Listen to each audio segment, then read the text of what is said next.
السلام علیکم ورحمۃ اللہ وبرکاتہ۔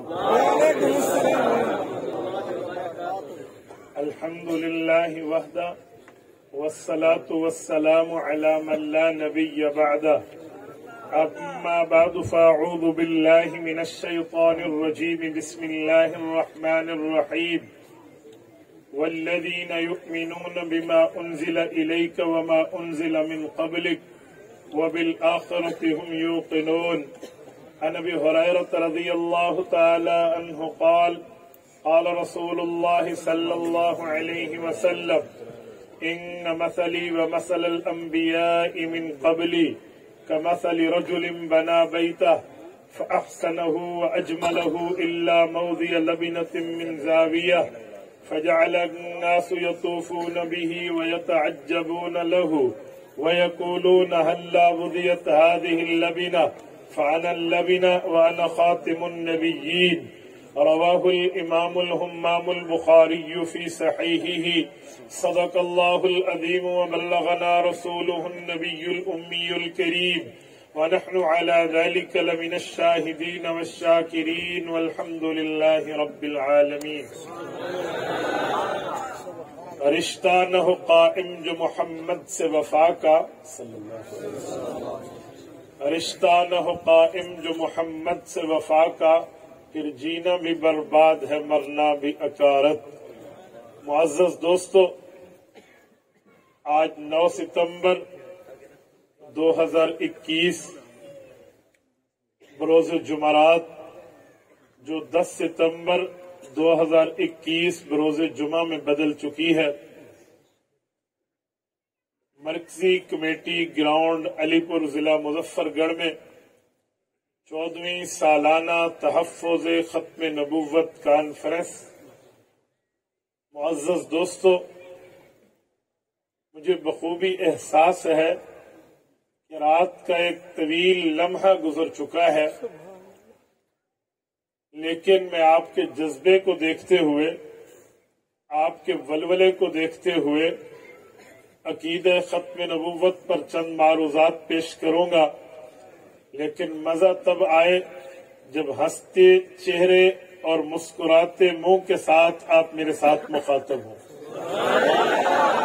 اگر آپ نے میری آنکھوں میں آنکھیں ڈالی اور میری گفتگو کو دل کے اندر راستہ دے کر سمجھا، تو بحمد اللہ بفضل اللہ میں اللہ پہ امید رکھ کے کہتا ہوں آپ کا وقت قیمتی بنے گا۔ میرے دوستو، جس طرح اللہ رب العزت کو صرف ماننے سے بندہ مسلمان نہیں بنتا، بلکہ وحدہ لا شریک ماننے سے مسلمان بنتا ہے، بعین ہی اسی طرح رسول اللہ کو ماننے سے مسلمان نہیں بنتا جب تک خاتم النبیین نہ مان لیا جائے۔ یہ بات اپنے دل کی تختی پہ تعویذ بنا کر نوٹ کر لے کہ خالق جل و علا کو توحید والا مانیں گے تو مؤمن کامل ہیں، رسول پاک علیہ الصلوۃ والسلام کو خاتم الانبیاء والرسل مانیں گے تو مؤمن کامل ہیں۔ کوئی اللہ مانے، اللہ کو اکیلا نہ مانے، جیسے وہ باؤنڈری آف دا اسلام سے، اسلام کے دائرے سے باہر ہے، ویسے رسول اللہ کو ماننے والا پر ختم نبوت کا انکار کرنے والا بھی اسلام سے باہر ہے۔ میرے دوستو، یہ بات خالق لم یزل نے روز اول سے طے کر دی ہے کہ رسول پاک صلی اللہ علیہ وسلم کو ختم نبوت کا تاج دینا ہے، اور ختم نبوت کے تاج سے تاجور کرنا ہے۔ اللہ رب العزت کے ہاں یہ بات کائنات بنانے سے پہلے طے شدہ تھی۔ سیدنا زید بن ارقم رضی اللہ عنہ راوی ہیں، امام احمد بن حنبل الشیبانی المتوفى 241 ہجری مسند میں روایت لاتے ہیں، رسول پاک صلی اللہ علیہ وسلم نے ارشاد فرمایا، انی عند اللہ مکتوب خاتم النبیین، اللہ نے مجھے اس وقت ختم نبوت کے تاج سے تاجور کرنے کا فیصلہ کر لیا تھا وَإِنَّ آدَمَ علیہ السلام لَمُنْجَدِلٌ فِي طِينَتِهِ، ابھی کائنات کو اللہ نے معرض وجود میں نہیں لایا تھا. آدم علیہ السلام کا پانی پانی میں تھا، مٹی مٹی میں تھی. اللہ نے ختم نبوت کے تاج کا فیصلہ میرے لیے کر لیا. یہ بات ہمارا ایمان، عقیدہ اور نظریہ پر منحصر ہے کہ حضور پاک ختم نبوت کے تاج سے روز اول سے تاجدار ہے. ختم نبوت کے تمغے رسول اللہ کے کندھے پر تو حضور پاک اس کے حقدار ہیں. اب جو اس تاج اور حقدار کو مانے وہ حضور پاک کا تابع دار، فرما بردار، حبدار ہے، اور جو نہ مانے وہ حضور کا بھی اور اللہ کا بھی غدار ہے. میرے دوستو، اس پر کوئی دوسری رائے نہیں ہے کہ حضور پاک کی ختم نبوت پر کسی معاملے میں کسی بات کو سنا جائے. میں ایک جملہ کہہ رہا ہوں، ابھی بات ہو رہی تھی افضل البشر بعد الانبیاء، حضرت ابو بکر صدیق رضی اللہ عنہ کی. ابو بکر صدیق وہ شخصیت ہے جو افضل البشر بعد رسول اللہ نہیں، افضل البشر بعد الانبیاء. کیا مطلب؟ حضور پاک کی امت میں سب سے حضور کے بعد افضل؟ جی نہیں، 1,24,000 کم و بیش انبیاء کی تمام حضرت ابو بکر کی تقوی اور طہارت کے باوجود، تقوی اور طہارت کے ساتھ ایمان رکھنے کے باوجود، وہ پیغمبر کے ساتھی ہونے کے باوجود ابو بکر کا مقابلہ نہیں کر سکتے. 1,24,000 انبیاء کی اپنی جگہ، لیکن حضور پاک کا یہ امتی تمام انبیاء کے بعد 1,24,000 امتیوں میں سب سے افضل امتی. یہ شخصیت جس میں نرمی اس حد تک ہے، قرآن کریم سورت نمبر 9 سورت توبہ پارہ نمبر 11 ہمیں بتاتا ہے. اللہ نے فرمایا کہ پیغمبر اگر کافر قیدی کو پکڑ لے، ما کان لنبی ان یکون لہ اسرا حتی یثقل فی الارض، اس کافر قیدی کے دھڑ سے اس کی گردن کو جدا نہ کرے، یہ چھوڑ دے، یہ نبی کے لیے مناسب نہیں ہے. قرآن کریم کہتا ہے فیصلہ یہ ہے کہ جب کوئی حربی کافر کسی پیغمبر کی گرفت میں جنگی قیدی بن کے آ جائے تو اس کا خون پیغمبر کی تلوار پر حلال کر دیا گیا ہے، اس کی گردن کو اس کے تن سے جدا کر دیا جائے. یہ ڈیسیژن ہے، یہ فیصلہ ہے، یہ حکم ہے، یہ آرڈر ہے. یہ قرآن کریم بتاتا ہے جنگ بدر ہوئی ہے، 70 قیدی، 70 مقابل، 70 دشمن، 70 مشرکوں کے بندے پکڑ لیے گئے. کیا کریں کیا نہ کریں؟ اجی فیصلہ ہوگا، مشورہ دے دیں. مشورہ شروع ہوا، سب نے مشورہ دیا قتل کیا جائے، مارا جائے، تحقیق کیا جائے، گردن اتار دی جائے، موت کے گھاٹ اتار دیا جائے.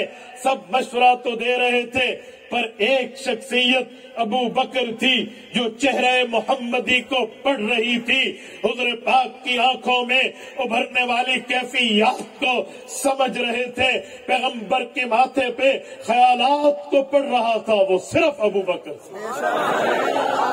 سبحان اللہ.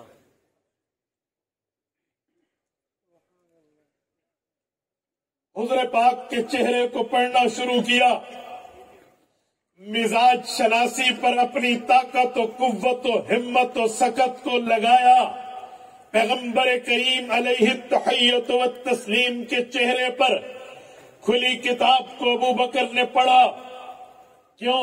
یہ ابو بکر لڑکپن سے لے کر بچپن سے لے کر لڑکپن تا جوانی، جوانی تا ادھیڑ عمر حضور پاک کا ہر موقع پر ساتھی رہا ہے. آپ نے نہیں سنا؟ کہتے ہیں فیس ریڈنگ، چہرے کو پڑھنا. یہ ابو بکر ہی تھا۔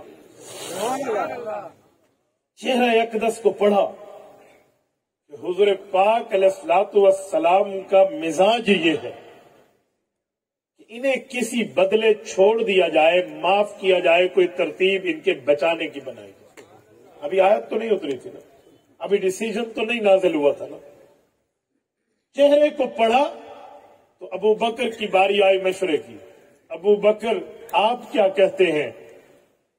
ابو بکر پڑھ چکے تھے، مزاج سمجھ چکے تھے، شناسی مکمل کر چکے تھے کہ یا رسول اللہ اگر میری بات پوچھیں تو میرا دل یہ کہتا ہے اگر یہ پڑھے لکھے ہیں تو ان سے پڑھنا لکھنا سیکھ لیا جائے تاکہ ہم قرآن و سنت کو لکھ کر اگلی امتوں تک یہ پیغام پہنچا سکیں۔ اگر ان پڑھ ہیں، پڑھ نہیں سکتے، ان میں طاقت و صلاحیت نہیں ہے، پھر ان سے فدیہ لیں، اسلام پہ لگائیں، سرمایہ لیں، دین پہ لگائیں۔ کفار سے چھنا ہوا پیسہ دین پہ لگے گا، دین دور دور تک پہنچے گا۔ اللہ دیر اور دور کے لیے مسلمانوں کو قبول کر لے۔ حضور پاک کا چہرہ کھل اٹھا، اسی پر فیصلہ ہوا، بات طے ہو گئی۔ اللہ نے آیت اتاری، اے پیغمبر کریم اللہ کے ہاں طے ہو چکا تھا، یہ بات طے نہ ہوتی تو فیصلہ یہی تھا ما کان لنبی ان یکون لہ اسری حتی یسکن فی الارض، ان میں سے ایک کے بھی بچ کے نہیں جانا چاہیے تھا۔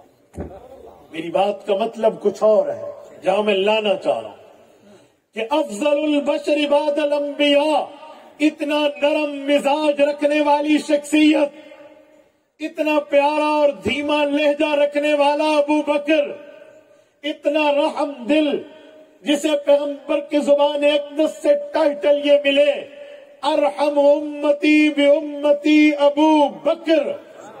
ارحم اس میں تفضیل، سپرلیٹو ڈگری ورڈ، اس سے بڑا لفظ نہیں ہے۔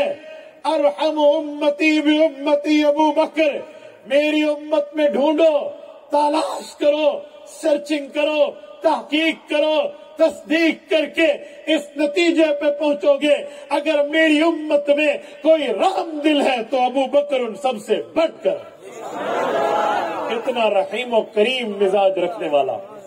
توجہ رکھنا، جب اپنے دور خلافت میں آئے ہیں، دور حکومت میں آئے ہیں، جانشینی پیغمبری ملی ہے، ابو بکر صدیق مصلی رسول کے حکم رسول سے وارث بنے ہیں۔ حضرت ابو بکر کے دور میں مسلمہ کذاب نبوت کا اعلان کھل کے کرتا ہے، اس سے جنگ کی باری آتی ہے، جہاد کے لیے لشکر کشی ہوتی ہے، مجاہدین صحابہ اور تابعین کا لشکر یہ روانہ ہوتا ہے تو ابو بکر نے انہیں جو ترغیب دی ہے، ابو بکر نے جو انہیں تیاری کرائی ہے، ابو بکر نے جو انہیں نصیحتوں اور وصیتوں سے نوازا ہے، وہ بات یہ اپنی ذہنوں میں ذہن نشین کر کے میدان جنگ میں لڑتے ہیں۔ آؤ دیکھتے ہیں، مسلمہ کذاب سے مٹھ بھیڑ ہوئی ہے، مسلمہ تحقیق ہوا ہے، بنی حنیفہ قتل ہوئے ہیں، یمامہ کی جنگ میں صحابہ کرام نے کفار کو ماؤں کی چھٹیوں کا دودھ یاد دلا دیا ہے، صحابہ کرام کے نیزے کی انیوں پہ کفار کی گردنوں کو چڑھا دیا گیا ہے، ان کی تلواریں کفار کی گردنوں پہ لگ لگ کے ٹیڑھی ہو چکی ہیں، لیکن میں دیکھتا ہوں صحابہ کرام میں شہادتیں کتنی ہوئی ہیں، صحابہ کرام میں شہداء کی تعداد کتنی ہے، اور اس سے پہلے ہم صحابہ کرام سے حضور پاک کے دور میں معاملات دیکھتے ہیں کہ دنیا سے کتنے گئے ہیں۔ حضور پاک کے دور میں حضور نے 27 غزوات لڑے ہیں، 400 سریات لڑے ہیں۔ غزوہ اس جنگ کا نام ہے جس میں رسالت مآب بنفس نفیس جائیں، سریہ اس مارکے کا نام ہے جس جو حضور پاک کے حکم پر لڑا جائے۔ یہ 427 مہم جوئیاں پیغمبر علیہ السلام کے آخری زندگی کے 10 سال میں ہوئی ہیں، گویا 10 سال سال میں 427 معاملات ہیں. حضور پاک کے 27 غزوات کو 10 سال میں اوسط نکالے تو ہر 4 ماہ بعد پیغمبر کا جہادی سفر نظر آتا ہے. لیکن ان پورے سفروں میں، پورے اسفار میں، پورے مہمات میں، پورے لشکر کشیوں میں جو صحابہ شہید ہوئے یا جو کافر مردار ہوئے، جو انسان اس دنیا سے گئے ہیں، حضور پاک کے دور میں ان کی تعداد اکٹھی کر لی جائے، ان کے نمبرنگ اکٹھے کر لیا جائے، ان کی گنتی اکٹھی کر لیا جائے، ان افراد کو شمار کیا جائے تو مورخین کا اس بات پہ اتفاق ہے کہ وہ 750 بھی نہیں بنتے. یعنی مسلمانوں کی طرف سے، کفار کی طرف سے اموات ملا کر بھی 750 نہیں، 739 پہ جا کر بات کا فیگر اینڈ ہو جاتا ہے. میں نے دیکھا پیغمبر کی زندگی میں کل اموات دشمن اور اپنوں کی 750 ہے، لیکن یہ رحم دل پیغمبر کا صحابی، یہ رحیم و کریم مزاج والا ابو بکر جب ختم نبوت کے تحفظ کی جنگ لڑتا ہے، عقیدہ ختم نبوت کی حفاظت پہ مہم جوئی کرتا ہے، حضور پاک کے ختم نبوت کی تاج کے لگے ہوئے سنہری موتیوں کی حفاظت کے لیے پیغمبر کے صحابہ کو یمامہ کی میدان میں روانہ کرتا ہے تو ان میں وہ روحانی روح پھونک دی ہے، اس شخص نے وہ ترغیب دی ہے کہ ان صحابہ نے 1200 آدمی ذبح کرا دیے پر ختم نبوت کی حفاظت کر کے دکھائی.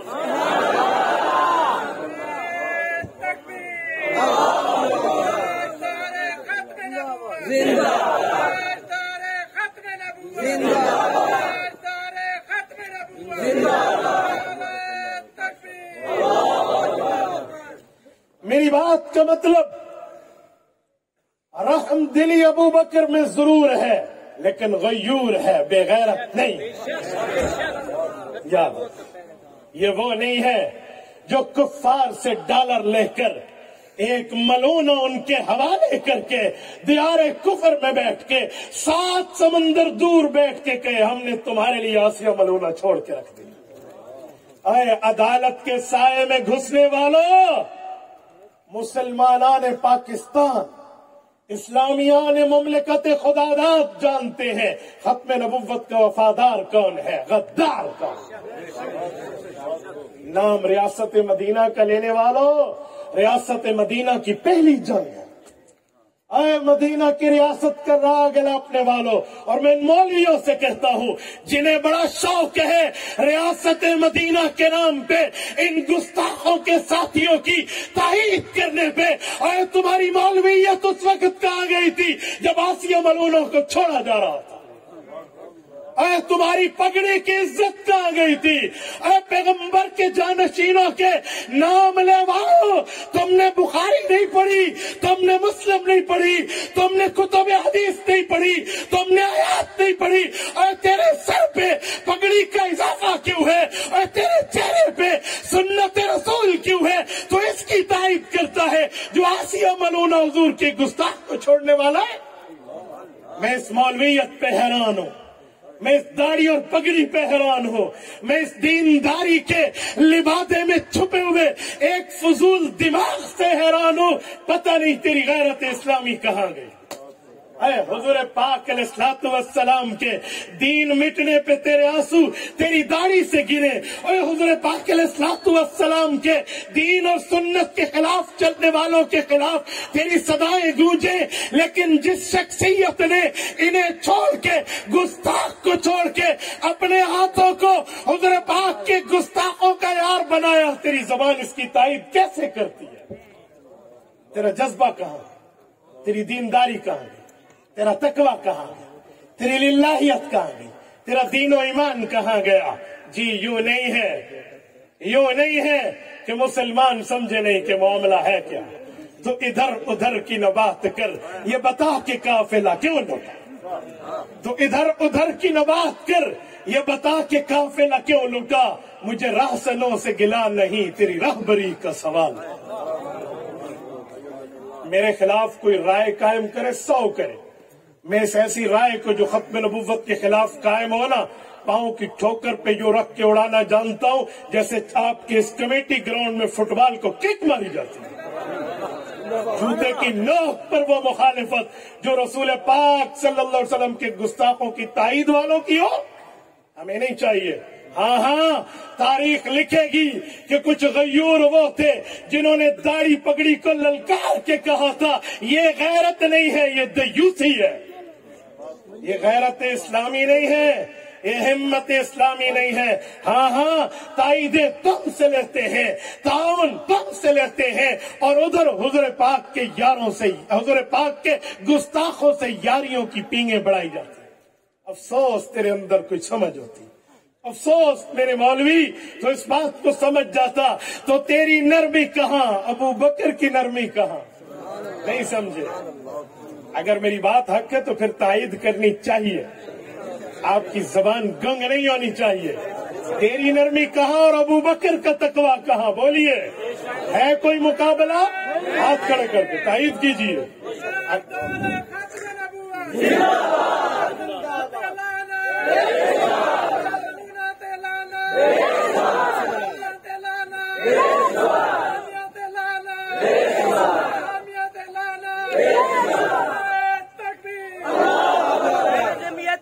فضل الرحمان، مولانا فضل الرحمان.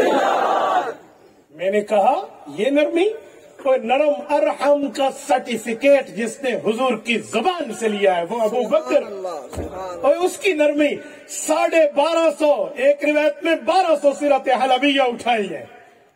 امام برہان الدین حلبی کو اٹھائیے، 1200 آدمی جن میں 750 قرآن کا قاری ذبح ہوا ہے لیکن ختم نبوت کا تحفظ کر کے دکھایا.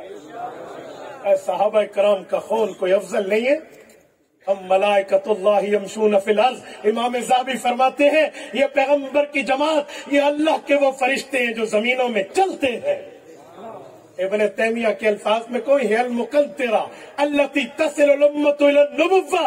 صحابہ وہ پل ہے، وہ برج ہے، وہ ہیڈ ہے جو امت کو نبوت سے ملانے کا کام کرتا ہے. ان کا خون گیا، ان کا خون گیا ہے اور ان کی جانیں گئی ہیں.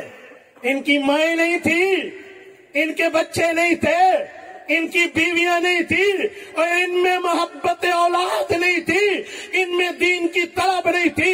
یہ جہاد نہیں جانتے تھے، یہ تبلیغ نہیں جانتے تھے، یہ تصوف نہیں جانتے تھے، یہ تدریس نہیں جانتے تھے، یہ قرآن نہیں جانتے تھے، یہ تحفیظ نہیں جانتے تھے، انہیں قرات نہیں آتی تھی، اور سب کچھ آتا تھا.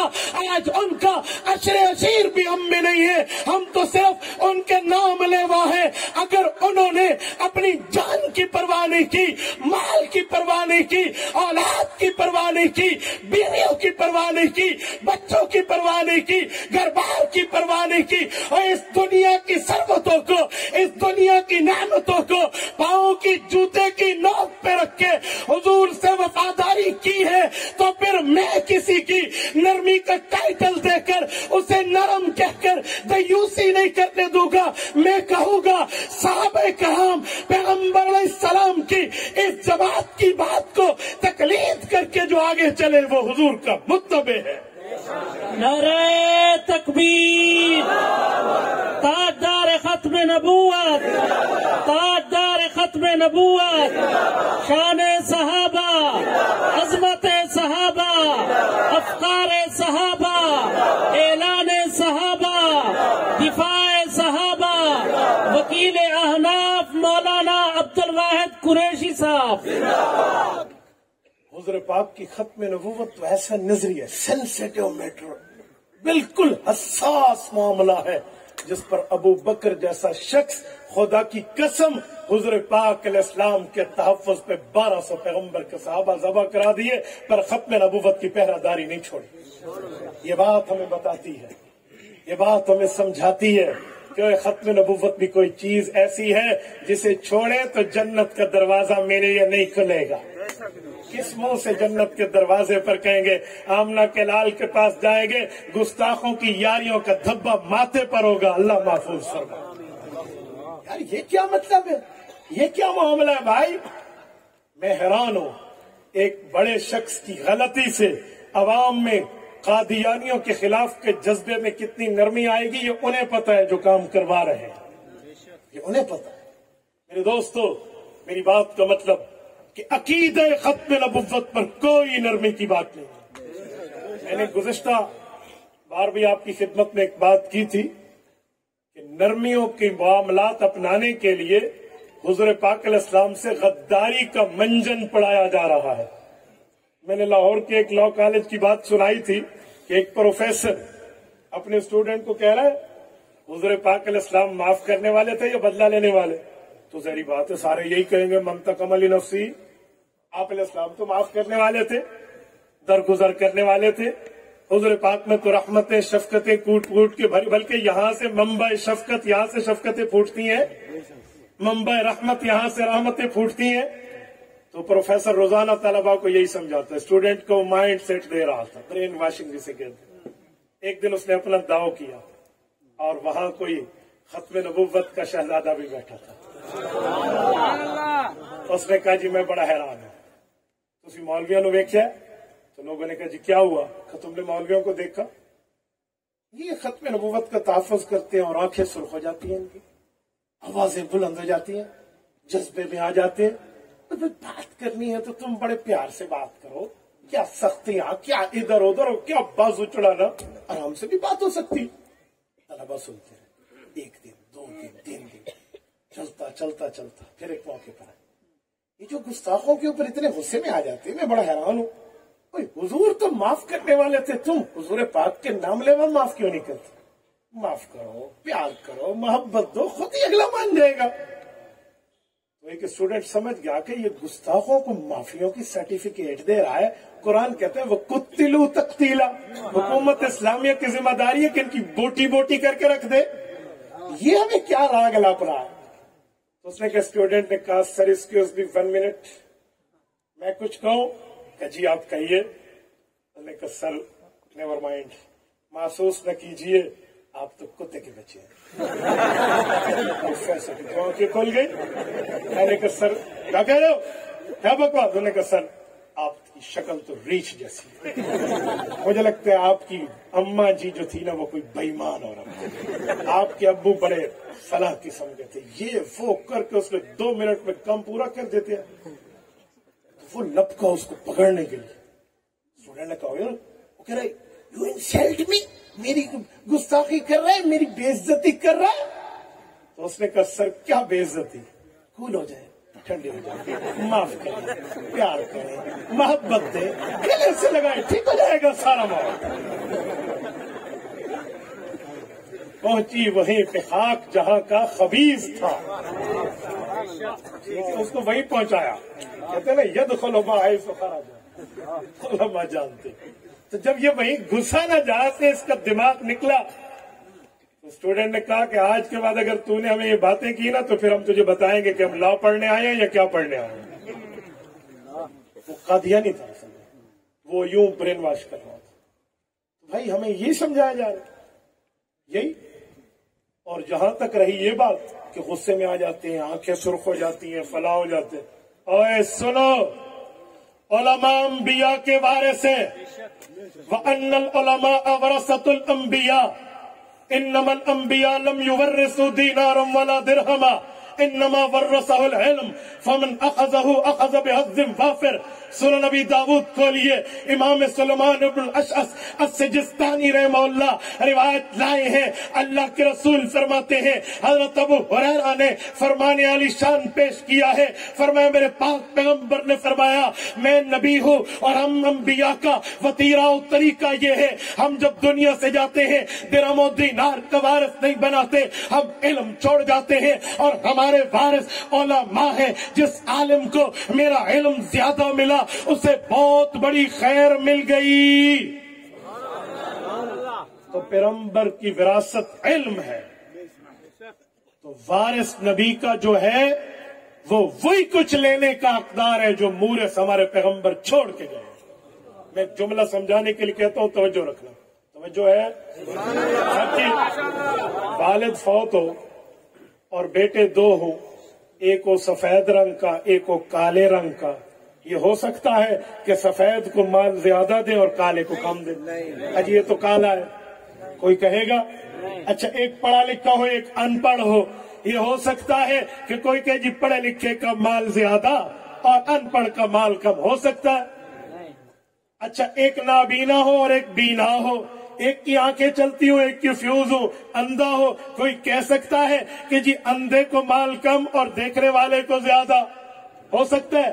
جی نہیں، وہ کہیں گے جو مورث چھوڑ کے گیا ہے، جو والد چھوڑ کے گیا ہے، وارث کو وہی کچھ ملے گا جو ابے نے چھوڑا، وہ کالا ہو تب ملے گا، ان پڑھ ہو تب ملے گا، اندھا ہو تب ملے گا، دیہاتی ہو تب ملے گا، شہری ہو تب ملے گا، معذور ہو تب ملے گا، تندرست ہو تب ملے گا، اونچی نیچی قد کا ہو تب ملے گا، رنگ جیسا ہو تب ملے گا۔ اس میں کوئی ڈفرنٹ نہیں ہے، اس میں کوئی فرق نہیں ہے۔ اللہ کا اعلان ہے یوصیکم اللہ فی اولادکم للذکر مثل حظ الانثیین، یہ خدا کا قانون ہے، اللہ نے قانون پاس کر دیا ہے، بیٹی کا حصہ 11 ہے، بیٹے کا حصہ 2 ہے، یہ رب کا قانون ہے، یہ ایسے ہی ملے گا۔ میں نے کہا سنو، پیغمبر دنیا سے گئے ہیں، مال نہیں چھوڑ کے گئے، پیغمبر دنیا سے گئے ہیں، علم چھوڑ کے گئے ہیں، تقوی چھوڑ کے گئے ہیں، للہیت چھوڑ کے گئے ہیں، طہارت چھوڑ کے گئے ہیں،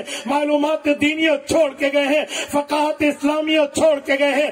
اب علماء پیغمبر کے بارے سے ہیں، ہم نہیں دیکھیں گے یہ عالم ان پڑھ ہے، یہ عالم انگلش جانتا ہے، یہ عالم انگلش نہیں جانتا، یہ عالم کالے رنگ کا ہے، یہ عالم گولے رنگ کا ہے، یہ عالم دیہاتی ہے، یہ عالم شہری ہے، یہ عالم فلاح ہے، یہ عالم فلاح ہے۔ جی نہیں، وہ اگر اہل حق ہے، وہ عالم ہے، پیغمبر کا وارث ہے، اسے وراثت میں ہر وہ چیز ملے گی جو نبی نے چھوڑی ہے۔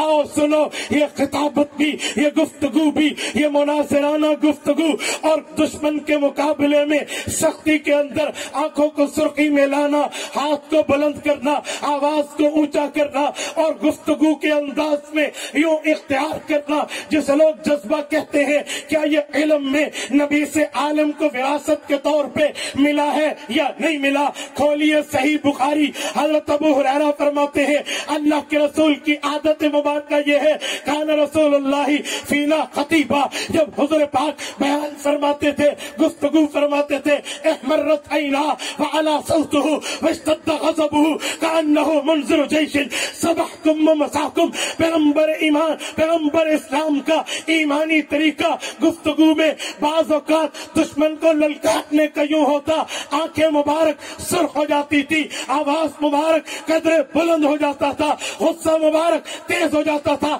یوں لگتا تھا ایک لشکر سے ڈرا رہے ہیں، ایمرجنسی اضطراری صورت ہے، وہ صبح یا شام حملہ آور ہو جائے گا۔ یہ گفتگو نبی کا انداز تھا۔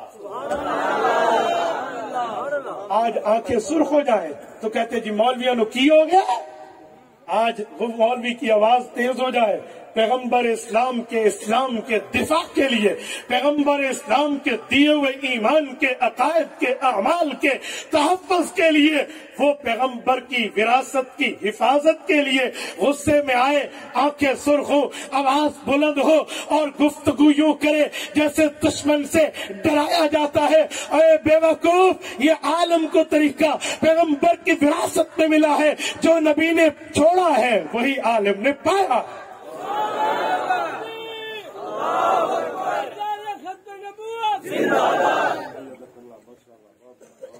میرے دوستو، عقیدہ ختم نبوت پر ایک بات مزید عرض کر رہا ہوں۔ ختم نبوت وہ عقیدہ نہیں ہے جس کے لیے دلائل کی ضرورت ہو۔ ہاں دلائل ہے، حضرت مولانا مفتی محمد شفیع رحمہ اللہ نے ختم نبوت کامل میں قرآن کریم کی 100 آیات سے عقیدہ ختم نبوت کو ثابت فرمایا، اور پیغمبر کریم علیہ التحیۃ والتسلیم کی 210 احادیث سے ختم نبوت کو ثابت فرمایا۔ ایک تو پہلی وہ آیت جو میں نے خطبے میں پڑھی، والذین یؤمنون، تو یوں شروع ہو رہے ہوں، لیکن اگر دلائل کی بات نہ بھی ہو، کامن سینس جو مخالف و موافق میں گفتگو کے درمیان قدر مشترک ہوتا ہے، کہتا ہے نا مسلم عند الخصم یا مسلم عند الطرفین، گفتگو میں مشترک بات، جسے وہ بھی مانے اور ہم بھی مانے. کامن سینس، عقلیات. اگر عقل کی کسوٹی پر تولا جائے تو ختم نبوت کا نظریہ بڑی آسانی سے سمجھا جاتا. وہ کیا ہے؟ آپ مجھے ایک جملہ بتاؤ. آپ جب کھانا کھاتے ہیں تو شروع میں دعا کون سی پڑھتے ہیں؟ الحمدللہ تو نہیں پڑھتے. جب کھانا ختم کر لیتے ہیں تو کیا پڑھتے ہیں؟ یا الحمدللہ آپ نے آخر میں کیوں پڑھا؟ اچھا، ایک اور سوال. جب آپ نیند شروع کر رہے ہیں، توجہ کامل رہے، سوتے وقت آپ کون سی دعا پڑھتے ہیں؟ اللہم. اور جب اٹھتے ہیں تو احیانا بعد مماتنا. میں سوال کر رہا ہوں، یہ الحمدللہ نیند کے شروع میں کیوں نہیں پڑھتے، آخر میں کیوں پڑھتے؟ میرے دوستو اب توجہ رکھو کہ حمد تعریف سے نکلا ہے اور تعریف کا محل آخر میں ہوتا ہے. نہیں سمجھے؟ تعریف آخر میں. ایک بندہ جلسے کے شروع میں آئے، اسے نظم و ضبط ہی پتہ نہ ہو، وہ کیا تعریف کرے گا؟ ایک آئے آپ کے ماحول و جذبے کو دیکھے تو باہر جا کر کوئی تعریف تو کرے گا نہیں. ہاں، میرے ساتھ گاڑی چلا کر جو میرے ساتھی آئے ہیں، 6-7 گھنٹے کی مسلسل ڈرائیو، 180 اور 190 کے قریب اسپیڈ. مولانا بلال مجھے کہہ رہے تھے میں زندگی میں پہلی بار 180 پر میٹر دیکھا. تو یہ آپ کی تعریف کب کریں گے، آپ کے جذبے کو کب سراہیں گے؟ جس وقت آپ کی پوری بات کو دیکھ کر آخر میں تعریف کریں. یوں نہیں ہے؟ تو گفتگو کی تعریف آخر میں. جب کھانا کھایا تو بسم اللہ پڑھا، جب کھا لیا آخر میں الحمدللہ کہہ کر تعریف کی ہے کہ کھانے کا اینڈ ہو گیا. نیند شروع کی، اللہ بسم کا منہ تو احیا پڑھا. جب نیند مکمل ہوئی اور نیند کا مزہ ملا اور نیند سے سکون ملا، راحت ملی، اٹھ کے کیا کہا؟ الحمدللہ. راحت مکمل ہو گئی نا. تو تعریف کا محل آخر میں. اور کامن سینس میں عقلیات پہ سوچو نا. میرے پاک پیغمبر کا نام نامی ہے محمد، یہ بھی حمد سے نکلا. تعریف والا یہ نام بتا رہا ہے، یہ آخر میں آنے والا ہے. یہ نام بتا رہا ہے، یہ آخر میں آنے والا ہے. کس بنیاد پر آپ بات کر رہے ہیں؟ کون سی بنیاد کو لے کر چل رہے ہیں بھائی؟ اچھا، یہاں بھی نہ مانے. زمینوں کے نام محمد تو آسمانوں میں نام احمد، وہ بھی مادہ حمد تعریف والا. اور جو حضور پاک پر قرآن اترا، پہلی سورت اقرا ہے نزول کے اعتبار سے، لیکن جو پہلی کتابت میں حضور نے خود لکھوائی ہے، کیونکہ ترتیب توقیفی ہے. ترتیب توقیفی کا معنی حضور نے خود فرمایا یہ جس نمبر پہ اتری، لیکن اس نمبر پہ لکھو. اسے کہتے ہیں ترتیب توقیفی. حضور نے خود فرمایا. تو ترتیب توقیفی، ترتیب کتابت میں قرآن کی پہلی سورت کون سی ہے؟ الحمد. کیوں؟ حمد کا معنی تعریف. پتہ چلا نبی آخری ہے تو کتاب حمد سے شروع ہے، آخری کتاب ہے. نہیں سمجھے؟ اور رسول پاک علیہ السلام کی امت کو لقب کیا ملا؟ امت حمادون. حماد حمد سے نکلا ہے، معنی تعریف. پتہ چلا آخری امت ہے، کوئی اور امت نہیں آئے گی. اور رسول پاک کو جو قیامت میں جھنڈا ملے گا اس کا نام ہے لواء الحمد، تعریف والا جھنڈا. پتہ چلا آخری نبی کا پرچم ہے. اور جس مقام پہ اللہ رسول پاک کو مبعوث فرمائیں گے، مقام محمود. حمد مادہ مطلب ہے آخری نبی کا مقام، اس کے بعد اور کوئی نہیں. اگر کامن سینس ملائیں، عقلیات ملائیں، صرف عقل پر بھی بات کریں تو میرے نبی میں آخر پہ بست نظر آئے. اور میرے دوستوں، میں ایک بات آپ کی خدمت میں عرض کر کے دعوت فکر دیتے ہوئے آپ کو جا رہا ہوں.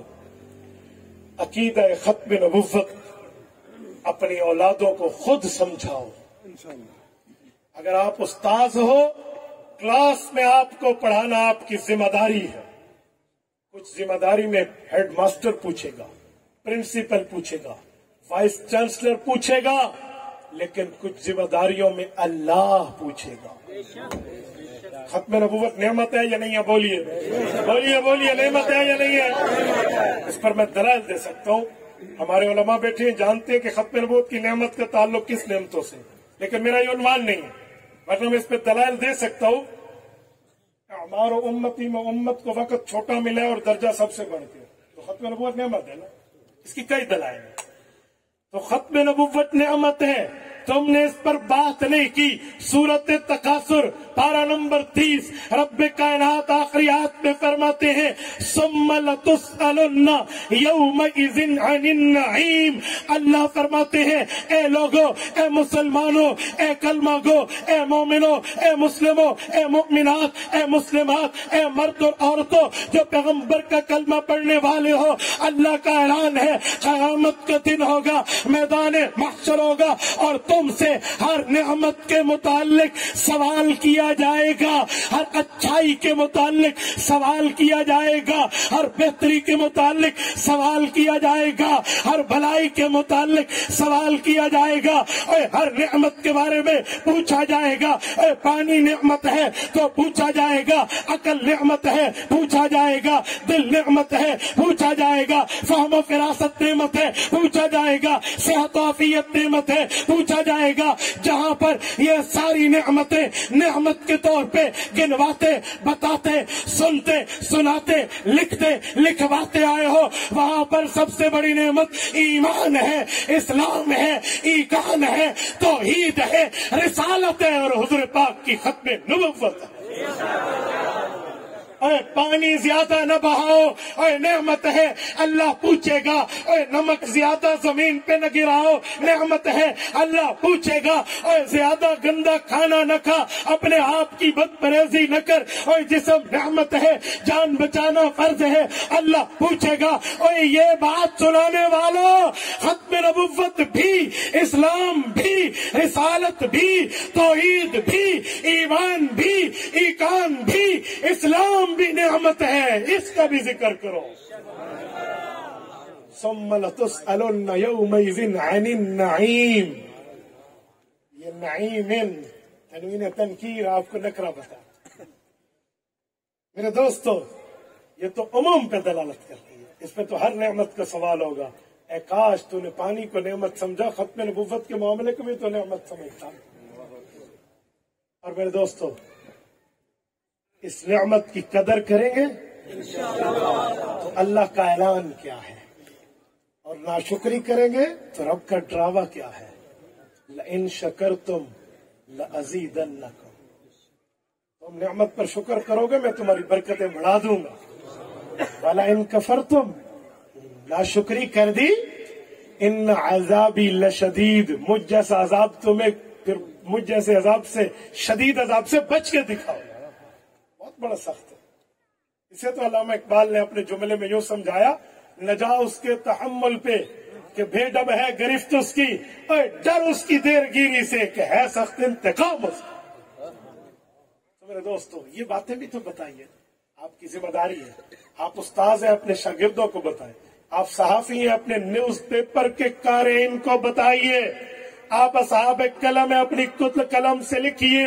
آپ زبان والے ہیں، خطبہ ہیں تو بولیے، آپ نعت خوان ہیں تو پڑھیے، اور آپ ثنا خوان یا کچھ ہیں یا آپ نقابت والے ہیں تو یہ بات کیجئے، تاکہ کل قیامت میں ختم نبوت کے ایمان کی گواہی پیغمبر کے صحابہ اپنے خون سے دے تو ہم اپنے کردار سے دے سکیں۔ میرے دوستو، ہمیں بھی اس پہ کچھ سوچنا چاہیے۔ کریں گے آپ؟ ہر بندہ یہ بات طے کر رہا ہے، بچے بوڑھے جوان سب طے کر رہے ہیں۔ میرے ساتھ ہاتھ اٹھا کر وعدہ کیجئے، حضور پاک کی ختم نبوت بیان کرو گے، اپنی آئی ڈیز کو ختم نبوت کے لیے وقف کرو گے، اپنے پیکج ختم نبوت پہ لگاؤ گے، اپنے موبائل ختم نبوت پہ وقف کرو گے، واٹس ایپ گروپ ختم نبوت پہ وقف کرو گے، اپنے قلم ختم نبوت پہ وقف کرو گے، اپنی زبانیں ختم نبوت پہ رکھو گے، اپنے دل و دماغ، اپنی فہم و فراست ختم نبوت کے لیے چلاؤ گے، اپنے اوقات، اپنی اولاد عقیدہ ختم نبوت کے تحفظ کے لیے پیش کرو گے۔ اللہ آپ کو خوش رکھے۔ میں یہ وعدہ لے کر آپ سے جا رہا ہوں کہ ہم دنیا میں رہیں نہ رہیں، پر پیغمبر کی ختم نبوت کا ڈنکا بجتا رہے، حضور پاک علیہ الصلوۃ والسلام کی بات کی ختم نبوت کی حفاظت ہوتی رہے، اور کل قیامت میں اللہ کے رسول سے ایک ہی بات کی امید ہے، یا بدی الضل والانجی لک سلطان علی المہجی ان بیتا انت ساکنہ غیر محتاج علی السرجی وجہک المأمول حجتنا یوم یأتی الناس بالحججی۔ میری آواز اللہ فرشتوں کے ذریعے روز اقدس پہ پہنچا دے، آپ کا جذبہ آج ان ہواؤں اور باد صبا کے ذریعے اللہ میں دعا کرتا ہوں روز اقدس پہ پہنچا دے۔ یا رسول اللہ، ہمیں اپنے اعمال پہ گھمنڈ نہیں ہے، افعال و اقوال پہ گھمنڈ نہیں ہے، اپنی باتوں پہ ہمیں فخر نہیں ہے۔ لوگ آئیں گے، اعمال لائیں گے، ہم تو قیامت میں آپ کی محبت لائیں گے۔ اللہ آپ کو ہمیں صراط مستقیم عطا فرمائے۔ اقول قولی ھذا واستغفر اللہ وآخر دعوانا ان الحمد للہ رب العالمین۔